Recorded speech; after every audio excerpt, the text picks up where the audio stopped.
오늘 아침 신문 시작합니다. 사직 전공의들의 군 복무 문제가 또다시 불거졌는데요. 추첨에 따라 2028년까지 입대를 기다릴 수도 있다는 기사 먼저 보겠습니다.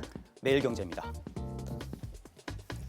국방부가 군 복무를 앞둔 사직 전공의들을 4년간 순차적으로 입영시키겠다고 발표했습니다. 지난달 10일 예고한 훈련 개정안에 따른 건데 군의관을 선발하고 남는 초과 인원은 현역 미선발자로 분류됩니다. 즉, 전공의들의 일반 병사 복무는 불가능하다는 거고요. 지난해 사직서를 제출하면서 군 복무 대상이 된 전공의는 3,300명. 이 중 모레 추첨에 따라 군에 배정되는 사람은 1,000여 명입니다. 나머지 인원은 길게는 4년간 입영을 기다려야 하는 상황인데요.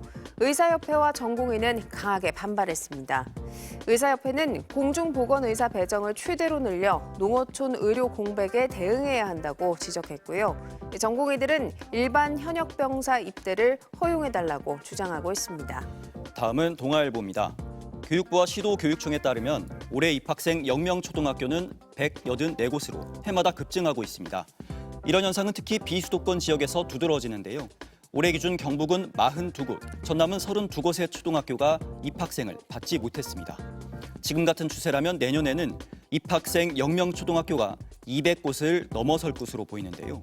이럴 경우 해당 학교 폐교뿐 아니라 학력 인구 감소로 중고등학교도 존폐 위기에 놓이고요. 결국 지역 상권 붕괴와 동네 소멸로 이어질 수 있다고 신문은 지적했습니다. 이어서 서울경제입니다. 올해 합계 출산율이 4년 만에 처음으로 0.8명대를 회복할 것으로 기대된다는 소식인데요.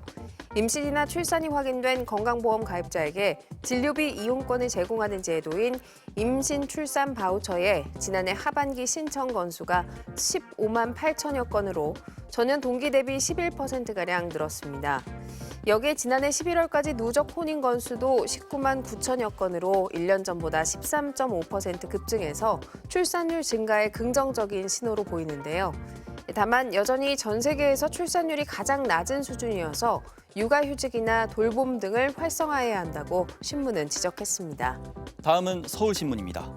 집에서 패딩도 입고 수면 양말도 신고 버텼는데도 1월분 난방비 폭탄을 맞았다는 기사입니다. 국제 에너지 가격 상승으로 지난해 여름 난방비가 인상됐는데요.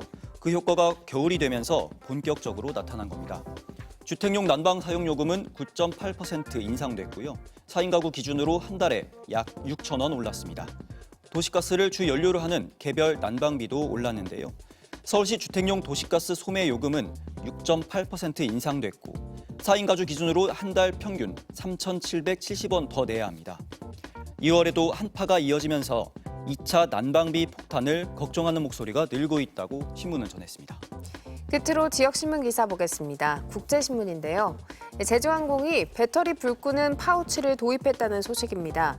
지난달 발생한 에어부산 항공기 사고 원인으로 배터리 폭발이 지목되면서 배터리 화재 사고에 대한 불안이 커졌는데요. 제주항공은 이를 예방하고자 전용 파우치를 도입했습니다. 배터리 발열이나 팽창 현상이 나타나면 승무원이 내열 장갑을 착용한 뒤 배터리를 파우치에 넣어 항공기 뒤쪽 주방에 보관하고요. 파우치 외부는 1600도까지 견딜 수 있는 방염 소재인 실리카 소재이고 파우치 내부에는 질석으로 된 패드가 있습니다. 만약 안에서 불이 나면 질석이 녹아 배터리를 덮어서 산소를 차단하는 구조입니다. 지금까지 오늘 아침 신문이었습니다.